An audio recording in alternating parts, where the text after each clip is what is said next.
Hello everyone, welcome to my channel. Last time हम लोगों ने पढ़ाई की थी कि क्या होता है कोऑर्डिनेशन कंपाउंड, उसके बेसिक्स हमने देखे थे और फिर हमने थोड़ा सा उसका coordination number, types of metal और लिगेंड्स के बारे में पढ़ा था। यहाँ पे आज मैंने कुछ लिगेंड्स के नाम रख रखे हैं, जिसमें एक मोनोडेंटेट लिगेंड है जिसमें क्या आता है Cl माइनस आता है, Br माइनस आता है, F माइनस, Cn माइनस और OH माइनस, ये सारे लिगेंड्स आते हैं। और बाइडेंटेट है जिसमें होता है ऑक्सीलेटो और साथ में एथिलीन डाइअमीन, ग्लाइसिनेटो। ऐसे ही एक ट्राइडेंटेट लिगेंड है जिसमें इसको बोलते हैं ट्राईइन करके, इसका जो नाम होता है उसको लिखा जाता है ट्राईइन। फिर एक दूसरी टाइप की, इसके बाद आगे टेट्रा होता है, पेंटा होता है, हेक्सा होता है, ऐसे चलता जाता है। लास्ट में हमने एक देखा था फ्लेक्सीडेंटेट लिगेंड, जिसमें मैंने बताया था कि इसके पास कई डोनर एटम होते हैं जो अलग अलग टाइम पे अलग अलग नंबर ऑफ डोनर एटम से मेटल को कोऑर्डिनेट करते हैं। लास्ट में एक होता है एम्बीडेंटेट लिगेंड, जिसमें क्या होता है SCN माइनस और NO2 माइनस इसके एग्जाम्पल हैं। आज हम लोगों को जो पढ़ना है, जैसे कि आप लोगों ने टाइटल से देख लिया होगा, आज हम लोगों को IUPAC नेमिंग पढ़नी है।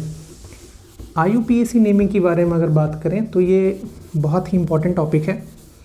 चाहे आप किसी भी एग्ज़ाम के लिए देखेंगे, सारे एग्ज़ाम में यहाँ से 2 से 3 क्वेश्चंस लेके आराम से आ जाते हैं और अच्छा वेटेज भी रखते हैं हर एग्ज़ाम में। ये अगर इसको सही तरीके से पढ़ा जाए तो ये बहुत टफ नहीं है। अगर आप इसे कॉम्प्लिकेट नहीं करते हो तो कोई दिक्कत नहीं होने वाली है, आपको आराम से पढ़ना है। हम लोग इसे 3 पार्ट में पढ़ेंगे। पहले हम देखेंगे लिगेंड की नेमिंग कैसे होती है, उसके बाद फिर हम मेटल के बारे में पढ़ेंगे और लास्ट में फिर कॉम्प्लेक्स के बारे में डिस्कशन करके हम सारी चीज़ें एक साथ इसको देखेंगे।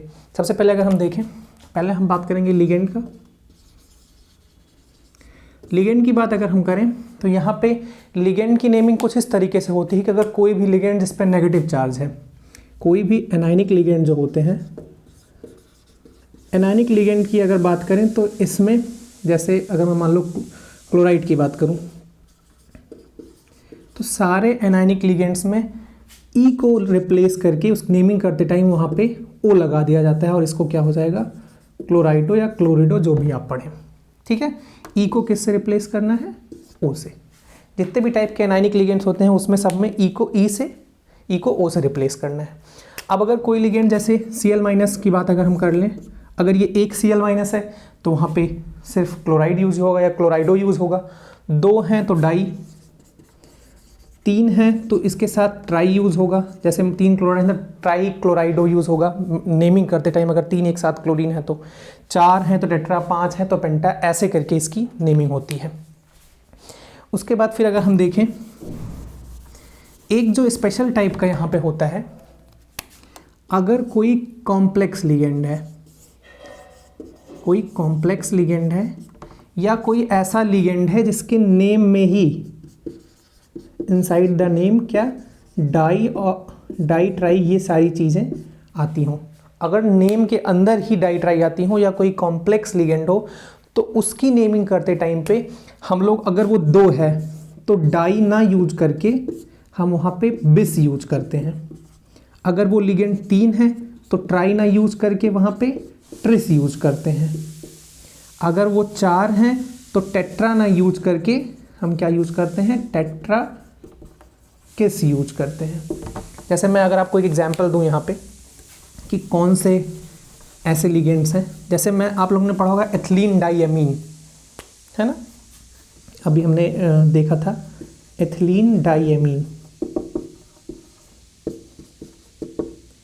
अगर एथिलीन डाइअमीन की बात करें तो क्योंकि एथिलीन डाइअमीन में इसका नाम ही क्या है, इथाइलिन डाइअमीन, इसके नाम के अंदर ही डाई है, इसलिए अगर किसी भी कॉम्प्लेक्स में ये 2 प्रेजेंट है, अगर ये 2 लिगेंड यहाँ पे हैं तो हम इसको, इसकी जब भी नेमिंग करेंगे तो डाई ना लिख के इसको हम बिस लिखेंगे, बिस इथाइलिन डाइअमीन।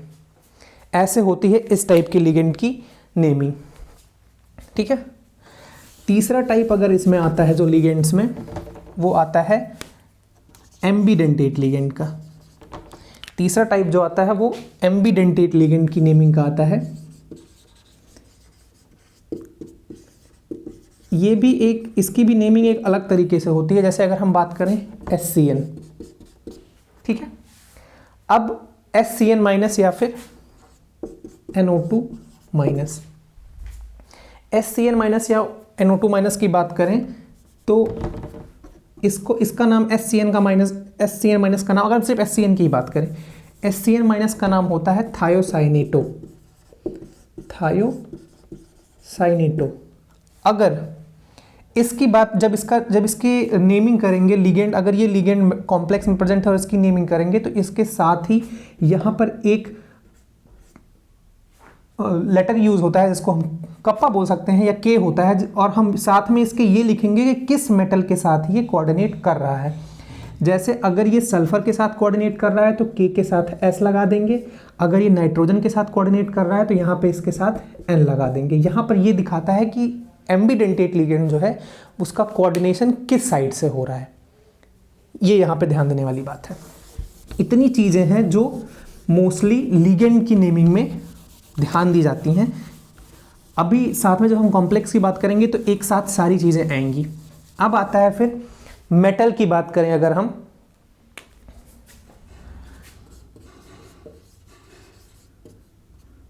मेटल की अगर बात करें, हम कोई कॉम्प्लेक्स है, जैसे हम बात करें अगर K4, यही एक नॉर्मल सा एग्जांपल लेके चलते हैं, FeCN6 हमारे जान पहचान वाला।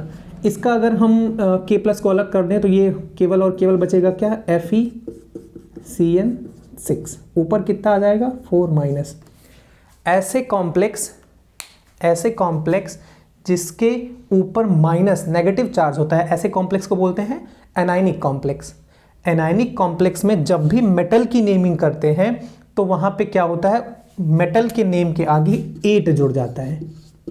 जैसे अगर हम इसकी जो पूरी नेमिंग करेंगे, जो कि अभी आप बाद में देखा, लास्ट में हम जब यहाँ पे आयरन है इसको फेरस लिखा जाएगा, जब फेरस की बात करेंगे तो फेरस ना लिख के फेरेट लिखा जाएगा, क्योंकि यहाँ पे ये एनायनिक कॉम्प्लेक्स है। ये एक जनरल रूल होता है। दूसरी, अगर साथ में कैटायनिक या न्यूट्रल कॉम्प्लेक्स है, कैटायनिक या फिर न्यूट्रल कॉम्प्लेक्स है, कैटायनिक और न्यूट्रल कॉम्प्लेक्स के केस में मेटल का नाम, मेटल अपने सेम नेम के साथ ही लिखा जाता है। ये दो टाइप की चीज़ें जो होती हैं, जो पढ़ी जाती हैं मेटल में। और एक चीज़ की अगर यहाँ पे बात करें, हम लोग यहीं पे इसे कर लेते हैं, मेटल की ऑक्सीडेशन स्टेट। जब हम मेटल का ऑक्सीडेशन स्टेट निकालेंगे तो मेटल के ऑक्सीडेशन स्टेट को हमेशा रोमन न्यूमरल्स में लिखा जाएगा। रोमन न्यूमरल्स आप सब जानते ही होंगे। तो जब भी हम मेटल्स की ऑक्सीडेशन स्टेट की बात करेंगे तो वहाँ पे हमेशा रोमन न्यूमरल्स में वो लिखा जाएगा, चाहे वो फर्स्ट होगा, सेकंड होगा, थर्ड होगा, उसके साथ ही लिखा जाएगा। लिगेंड और मेटल दोनों की बातें हमने कर ली। अगर अब हम कॉम्प्लेक्स की बात करें, कॉम्प्लेक्स की नेमिंग पे सीधा आते हैं हम लोग। अगर कोई भी कॉम्प्लेक्स है, हम नॉर्मल अपना पुराना वाला ही लेके चलेंगे, K4 FeCN6।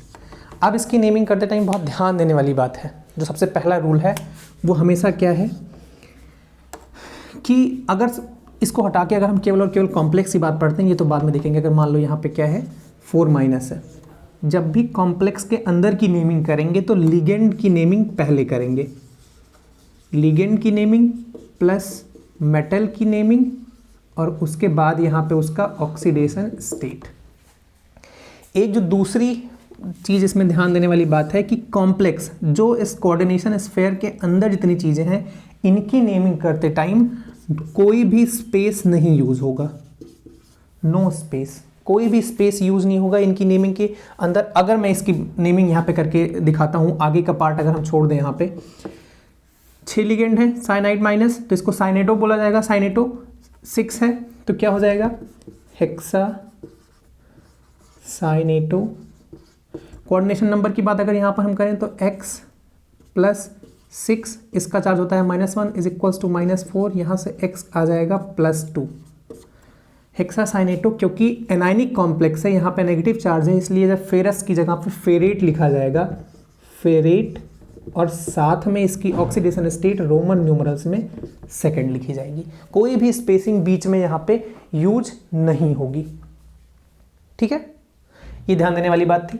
और एक जो तीसरी चीज़ यहाँ पे, इसको मैं हटा दे रहा हूँ, इसी लाइन में एक ध्यान देने वाली चीज़ और है कॉम्प्लेक्स की नेमिंग करते टाइम, कि हमेशा जो है लिगेंड का नाम अल्फ़ाबेटिकल ऑर्डर में लिखा जाएगा, अल्फ़ाबेटिकल ऑर्डर में लिखा जाएगा। और अल्फ़ाबेटिकल ऑर्डर में लिखते टाइम जो हम प्रीफिक्स डाई ट्राई यूज करते हैं, डाई ट्राई इज इग्नोर्ड, उसको कंसीडर नहीं करेंगे हम, ठीक है। Di tri is ignored. Generally ये इतनी सारी चीज़ें जो होती हैं वो हमें ध्यान देने होती हैं। अब मैं आपको एक साथ कुछ 3-4 नेमिंग कराऊंगा और वहाँ पे आपके सारे डाउट्स जो होंगे एक साथ सारे के सारे क्लियर हो जाएंगे।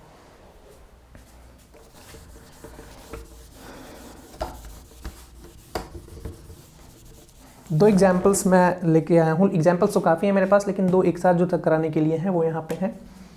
एक हम पहले एक साथ लेंगे K4 Fe CN6 और एक साइड लेंगे CO NH3 6 और Cl3। दोनों की नेमिंग एक साथ करते हैं, ये तो हमने देख ही लिया, इसकी पहले करते हैं। सबसे पहले जैसे यहाँ पे कोऑर्डिनेशन स्फीयर के अगर पहले कोई चीज़ है तो उसकी नेमिंग पहले की जाएगी, और क्योंकि यहाँ पे 4 पोटेशियम है तो यहाँ पे कभी भी टेट्रा पोटेशियम नहीं यूज़ होगा। कोऑर्डिनेशन स्फीयर के पहले जो भी मेटल होगा वो चाहे 1 हो, चाहे 2 हो, चाहे 3 हो, चाहे 4 हो, कभी भी उसमें कोई प्रीफिक्स यूज़ नहीं होता है। यहाँ पे केवल और केवल पोटेशियम यूज़ होगा, ठीक है, पोटेशियम।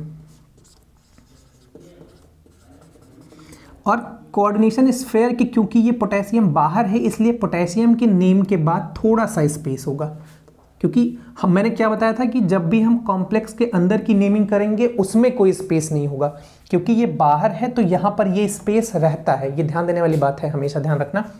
स्पेस दिया हमने। अब हमने क्या बताया था कि कोऑर्डिनेशन कॉम्प्लेक्स के अंदर हमेशा लिगेंड की नेमिंग पहली होगी, तो यहाँ पे क्या हो जाएगा, क्योंकि हेक्सा अभी हमने देखा ही था, हम क्या करेंगे, हेक्सा साइनेटो एज यूजुअल जैसे हमने अभी पहले किया, फेरेट, और इसका आ जाएगा सेकेंड। ये तो नॉर्मल ही था। यहाँ पे इसकी बात करते हैं। अब क्योंकि ये कोऑर्डिनेशन स्फीयर के पहले कोई नहीं है और ये कोऑर्डिनेशन स्फीयर के बाद है, इसलिए इसकी नेमिंग इस पूरे कोऑर्डिनेशन स्फीयर के नेमिंग के बाद की जाएगी। पहले इसकी नेमिंग करेंगे, फिर स्पेस रख के लास्ट में, क्योंकि ये Cl है तो क्लोराइड लगा देंगे। यहाँ पे भी 3 है तो ट्राई यूज नहीं करेंगे, जो बाहर है उसके लिए डाई ट्राई यूज नहीं करते हम। जैसे हम इसकी नेमिंग करें तो यहाँ पे क्या हो जाएगा, हेक्सा 6 है तो हेक्सा अमीन। अच्छा, ये कैसा कॉम्प्लेक्स है, अगर मैं इसको ओपन करके लिखूं तो यहाँ पे आ जाएगा CO NH3 6, यहाँ पे 3+ आ जाएगा प्लस 3Cl- आ जाएगा। क्योंकि ये एनायनिक कॉम्प्लेक्स है इसलिए इसके मेटल का नाम एज यूजुअल लिखा जाएगा, उसमें कोई चेंज नहीं आएगा। तो यहाँ पे क्या हो जाएगा, कोबाल्ट। अब इसकी कोऑर्डिनेशन नंबर निकाल लेते हैं हम लोग। चलो यहाँ पे निकाल देता हूँ मैं, CO NH3 6 3+, इसका हो जाएगा X + 6 इंटू NH3 पे न्यूट्रल, NH3 पे कोई चार्ज नहीं होता, ये एक न्यूट्रल लिगेंड है इसलिए यहाँ पे 0 होगा, is equals to +3, X is equals to +3। तो यहाँ पे इसका क्या है, थर्ड, थोड़ा सा स्पेस, उसके बाद इसको हटा दे रहा हूँ मैं क्योंकि हमको नेमिंग पूरे की करनी है। अब थर्ड के बाद क्योंकि है स्पेस रख के थोड़ा सा क्लोराइड, ठीक है, ये इसकी नेमिंग होगी। ये 2 एग्जाम्पल साथ में हैं। कुछ और एग्जाम्पल्स हैं जो मैं आपको कराऊंगा। हाँ, एक बहुत अच्छा एग्जाम्पल है,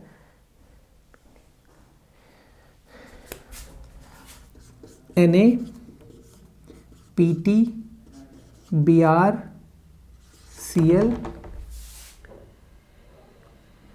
NO2 NH3 NO2 NH3, ये कॉम्प्लेक्स है। यहाँ पे सारे डाउट्स आपके एक साथ क्लियर हो जाएंगे। हाँ, यही है। सबसे पहला, ये कैसा कॉम्प्लेक्स है, ध्यान दो, यहाँ पे क्योंकि Na+ है तो यहाँ पे आ जाएगा माइनस, तो ये एक एनायनिक कॉम्प्लेक्स है। एनायनिक कॉम्प्लेक्स है। सबसे पहले ध्यान देने वाली बात क्या है कि जब भी मेटल का नाम लिखा जाएगा तो उसके साथ में 8 जोड़ दिया जाएगा। ठीक है, इसकी नेमिंग करते हैं हम लोग। सबसे पहले क्योंकि सोडियम है तो यहाँ पे क्या लिखा जाएगा, सोडियम, फिर स्पेस। अब देखो यहाँ पे लिगेंड्स की नेम, अब यहाँ पे अल्फ़ाबेटिकल ऑर्डर ध्यान देना है आपको। इसको क्या बोलेंगे, Br को क्या बोलेंगे, ब्रोमाइडो या ब्रोमिडो जो भी आप बोलो। Cl को क्या बोलेंगे, क्लोरिडो। NO2 को क्या बोलेंगे, नाइट्रो। मानते हैं हम यहाँ पे क्या है ये कि ये K के साथ इसका मतलब इसका जो डोनेटिंग एटम है वो N है, तो साथ में N भी लिखा जाएगा, ये मत भूलना। यहाँ पे क्या है, NH3 को क्या बोलते हैं, एमीन, और ये एक न्यूट्रल लिगेंड होता है। ठीक, अब यहाँ पे अल्फ़ाबेटिकल ऑर्डर हम लोग देखते हैं। सबसे पहले क्या आता है, A, तो पहले क्या लिखा जाएगा यहाँ पे, सोडियम के बाद अमीन। फिर क्या आता है B, तो यहाँ पे क्या लिखा जाएगा, ब्रोमाइडो। ठीक है, ब्रोमाइडो को हटा दे रहा हूँ मैं। फिर यहाँ पे क्या आता है C, तो यहाँ पे क्या लिखा जाएगा, क्लोरिडो या क्लोराइडो, जो आप भी पढ़ो। फिर क्या है, फिर आता है N, तो यहाँ पे क्या लिखा जाएगा, नाइट्रो। नो स्पेसिंग, कोई स्पेसिंग नहीं होगी नेमिंग के बीच, नाइट्रो। ठीक, और यहाँ पे क्या हो जाएगा, साथ में इसका N के साथ है। सारे लिगेंड्स हो गए चारों। अब इसके बाद क्या आता है, प्लेटिनम है, तो क्योंकि एनायनिक कॉम्प्लेक्स है तो यहाँ पे लिखा जाएगा प्लेटिनेट, प्लेटिनेट लिखा जाएगा। और फिर हम इसकी निकालते हैं कोऑर्डिनेशन नंबर। कोऑर्डिनेशन नंबर की अगर हम oxidation number, not coordination number, oxidation number की बात करें यहाँ पे, तो क्योंकि यहाँ पे ये प्लस है, इसको प्लस बोल, तो यहाँ पे एक माइनस आ जाएगा। यहाँ पे X है, Br पे कितना होता है, -1, Cl पे कितना होता है, -1, NO2 पे कितना होता है, -1, बीच में प्लस है, NH3 पे कितना होता है, 0, और इक्वल्स टू क्या होगा, -1। यहाँ से X की वैल्यू निकालेंगे, -3 उधर जाएगा +3, यहाँ पे आ जाएगा +2, तो यहाँ पे क्या आ जाएगा, सेकेंड, और ये हो जाएगी इसकी नेमिंग। ये हो गया पूरा S कंपाउंड की नेमिंग। एकदम आसान है, अगर आप स्टेप बाय स्टेप करते हो तो कोई दिक्कत नहीं आने वाली है, आप बहुत आसानी से सारी चीज़ें कर लोगे। क्या हुआ, सोडियम, फिर क्योंकि अल्फ़ाबेटिकल में A पहले आता है तो अमीन, ब्रोमाइडो, क्लोराइडो, नाइट्रो के बाद साथ में कौन सा, उसका डोनेटिंग एटम कौन सा है वो, फिर प्लेटिनम है क्योंकि एनायनिक कॉम्प्लेक्स है तो प्लेटिनेट हो जाएगा। प्लेटिनेट के साथ उसके बाद इसकी कोऑर्डिनेशन नंबर आ जाएगा, oxidation number, not coordination number, bar bar coordination number मेरे मुंह से निकल रहा है, पर वो ऑक्सीडेशन नंबर क्या हो जाएगा, सेकंड आ जाएगा यहाँ पे। ये है उसका नेमिंग। एक और कॉम्प्लेक्स मैं साथ में लेके आया हूँ, हाँ, ये आपके डाउट और अच्छे से क्लियर कर देगा। ये पहला था, ये दूसरा था, ये तीसरा था। अगर चौथे की बात हम करें तो COAN3Cl3, इसकी बात करते हैं हम लोग। यहाँ पे अगर देखेंगे, क्योंकि ये एक ध्यान देने वाली बात है, क्योंकि EN क्या है, इसका पूरा नाम क्या होता है, ये हम लिखते हैं इथाइलिन डाई अमीन। ठीक, अब क्योंकि इसमें डाई है, पहले से ही डाई है, तो जो 3 है इसके लिए ट्राई यूज नहीं होगा। ठीक है, तो इसकी नेमिंग होगी, ट्राई की जगह पे यूज होगा ट्रिस, ट्रिस। फिर उसके बाद ब्रैकेट में इथाइलिन डाईअमीन, इथाइलिन डाईअमीन। ठीक है, अगर हम देखेंगे तो ये क्योंकि 3Cl माइनस अलग हो जाएगा, इस पे +3 आएगा, तो ये एक कैटायनिक कॉम्प्लेक्स है, इसलिए सीधा इसका कोबाल्ट में कुछ ऐड नहीं होगा, कोबाल्ट। ये एक न्यूट्रल कॉम्प्लेक्स होता है, CO पे यहाँ पे +3 है तो केवल इसकी ऑक्सीडेशन नंबर 3 आ जाएगी, थर्ड, और साथ में फिर क्योंकि Cl है तो क्लोराइड। मैं फिर से याद दिला दे रहा हूँ, क्योंकि ये जो बाहर होता है वो 3 है तो इसके लिए ट्राई कभी यूज़ नहीं होता है। बाहर वाली अगर Cl है तो केवल क्लोराइड यूज़ होगा, वहाँ पे 1 2 3 4 कितने भी हो कोई फ़र्क नहीं पड़ता उस चीज़ से लेके। ये 4 एग्जाम्पल मैं आपके लिए लाया था, मेरे ख्याल से ये दोनों तो थोड़ा नॉर्मल थे, जिसको आप जो आपके रूल्स को अप्लाई करने के लिए थे। यहाँ पे था कि कैसे आप अल्फ़ाबेटिकल ऑर्डर को ध्यान देते हैं, कैसे कोऑर्डिनेटिंग एटम को उसके साथ लिखते हैं, और ये था कैसे जो कॉम्प्लेक्स लिगेंड या ऐसे लिगेंड जिसमें खुद ही डाई ट्राई होता है उनके लिए कैसे आप यूज़ करते हैं। ये चारों नेमिंग अच्छे से मुझे लगता है आपको क्लियर हो गई होगी।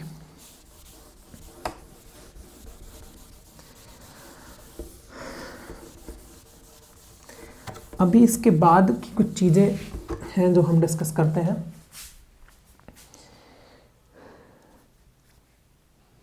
एक ऐसा और कॉम्प्लेक्स जिस पे ध्यान दिया जा सकता है कि अगर कोई ब्रिजिंग कॉम्प्लेक्स हो, अगर कोई ब्रिजिंग कॉम्प्लेक्स है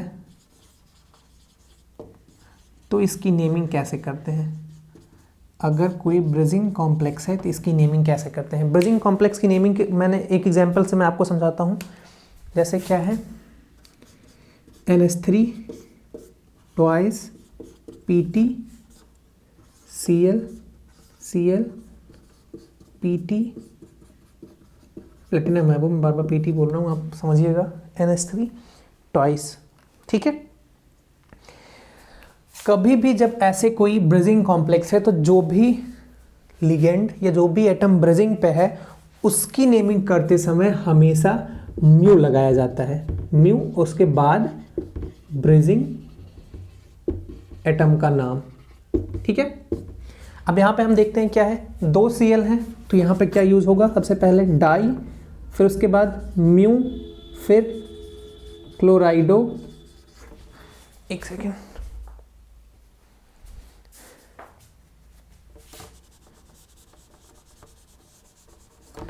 डाई म्यू क्लोराइडो। अब एक चीज़ जो यहाँ पे की जाती है, क्योंकि यहाँ पे भी सेम ही है, यहाँ पे भी सेम है दोनों। जैसे मैं अगर आपको बताऊं, यहाँ पे ये जो वाला पोर्शन है और ये जो वाला पोर्शन है दोनों सेम ही है ना, तो इसकी नेमिंग करते टाइम, क्योंकि ये कोई एक इंडिविजुअल लिगेंड तो है नहीं, तो क्योंकि ये 2 बार है तो यहाँ पे कभी भी डाई यूज नहीं होगा। यहाँ पे अब यूज होगा बिस, और उसके बाद ये पूरी इसकी प्लेटिनम की पूरी नेमिंग फिर से। अच्छा, एक चीज़ और ध्यान रखना, पहले आपने क्योंकि बिस लगा दिया है तो अब NH3 को 4 कंसिडर मत करना, बिस, उसके बाद ब्रैकेट में क्या है, डाई अमीन प्लेटिनम। अब इसकी आती है कोऑर्डिनेशन नंबर। कोऑर्डिनेशन नंबर हम कैसे निकालेंगे, अगर हम देखेंगे यहाँ पे, अगर ओवरऑल इसको लिख दिया जाए, क्या है यहाँ पे, PT2 NH3 4 Cl2, overall complex यही है ना। यहाँ से हम इसको अगर निकालते हैं तो क्या हो जाएगा, 2x प्लस, क्योंकि 2 PT है तो 2x लिख दिया हमने। NH3 पे क्या होता है, 4 इंटू इसका न्यूट्रल चार्ज होता है 0, प्लस 2 है तो 2 इंटू -1 इज इक्वल्स टू, इस पर कोई चार्ज है नहीं तो 0, 2x इज इक्वल्स टू क्या आ जाएगा, प्लस उधर जाएगा, ये -2 है यहाँ पे, उधर जाएगा तो +2, x इज इक्वल्स टू 1, तो यहाँ पे क्या आ जाएगा, फर्स्ट। ये हो जाएगी इसकी नेमिंग।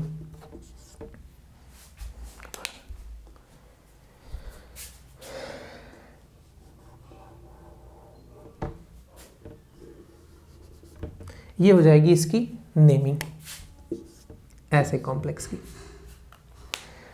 तो इस तरीके से हम नेमिंग करते हैं कोऑर्डिनेशन कंपाउंड्स में, IUPAC नेमिंग। मैं एक बार फिर से आप लोगों को सारी चीज़ें जल्दी जल्दी मैं रिवाइज करा देता हूँ जल्दी। सबसे पहले अगर लिगेंड की बात करें तो क्या करना है, कोई भी जो एनायनिक लिगेंड है उसमें जैसे क्लोराइड है तो ई हटा के ओ लगाओ, उसको क्लोराइडो कर दो। न्यूट्रल लिगेंड्स की नेमिंग में कोई फ़र्क नहीं पड़ता है। कोई अगर एम्बीडेंटेट लिगेंड है तो वहाँ पे उसके नेमिंग के बाद एक कप्पा लगा के साथ में ये देखते हैं कि कौन से एटम के साथ कोऑर्डिनेट कर रहा है वो। फिर अगर मेटल की बात करें तो अगर कोई एनायनिक कॉम्प्लेक्स है, कॉम्प्लेक्स के ऊपर नेगेटिव चार्ज है, तो वहाँ पे हम लोग क्या देखते हैं कि मेटल के नेम के साथ हम वहाँ पे 8 लगाते हैं, ठीक है। और अगर कैटायनिक या न्यूट्रल कॉम्प्लेक्स है तो नॉर्मल मेटल का नाम लिखा जाता है। और कोऑर्डिनेशन ऑक्सीडेशन स्टेट जो होता है हमेशा रोमन न्यूमरल्स में लिखा जाता है। ये हो गया मेटल की बात। कॉम्प्लेक्स की बात अगर हम करते हैं तो पहले अगर किसी कॉम्प्लेक्स में, जैसे कोई कॉम्प्लेक्स है, यहाँ पे कोई मेटल है, हमेशा इसकी नेमिंग पहले की जाएगी, उसके बाद स्पेस लिखा जाएगा। फिर कोऑर्डिनेशन कॉम्प्लेक्स की नेमिंग की बात करें हमेशा तो लिगेंड की नेमिंग पहले होगी, फिर अंदर का जो मेटल है उसकी नेमिंग होगी। लिगेंड की नेमिंग हमेशा अल्फ़ाबेटिकल ऑर्डर में होगी, वहाँ पे कोई स्पेस नहीं होगा उसकी नेमिंग के बाद। लिगेंड की नेमिंग के बाद फिर वहाँ पे, और अल्फ़ाबेटिकल ऑर्डर में डाई ट्राई को कंसिडर नहीं करना है, लिगेंड के नेम को कंसिडर करना है, फिर मेटल का नाम और साथ में फिर उसका ऑक्सीडेशन स्टेट। अगर ऐसा कोई कंपाउंड है जहाँ पे ये है, उसके बाद फिर कोई लिगेंड है इस साइड तो भी सेम होगा। पहले कोऑर्डिनेशन कॉम्प्लेक्स का नाम यहाँ पे क्या करेंगे, पहले लिगेंड का नाम अल्फ़ाबेटिकल ऑर्डर में, फिर मेटल का नाम, फिर उसका ऑक्सीडेशन स्टेट, और बाद में जो है उसको स्पेस लगा के उसको वहाँ पे लिख देंगे। ब्रिजिंग कॉम्प्लेक्स की बात हमने साथ में की थी, तो ब्रिजिंग कॉम्प्लेक्स के केस में हम क्या करते हैं कि हमेशा जो ब्रिज्ड पोजीशन पे जो ब्रिजिंग लिगेंड होता है उसकी नेमिंग के पहले म्यू लगाते हैं, और फिर जो दोनों साइड के मेटल और लिगेंड हैं अगर वो एक जैसे हैं दोनों, तो उसके आगे कभी भी डाई ट्राई ना लगा के बिस ट्रिस लगाते हैं और उसके बाद उसकी पूरी नेमिंग एक साथ करते हैं। आज मेरे ख्याल से बस इतना ही है इस चीज़ में। हाँ, इस IUPAC की नेमिंग में इतना ही था, आगे और सारी चीज़ें आती रहेंगी। इसके पहले वाला वीडियो जो था उसमें थोड़ा सेटअप मिला हुआ था, पर अभी मुझे लगता है अभी सही है और चीज़ें आती रहेंगी। Thank you so much.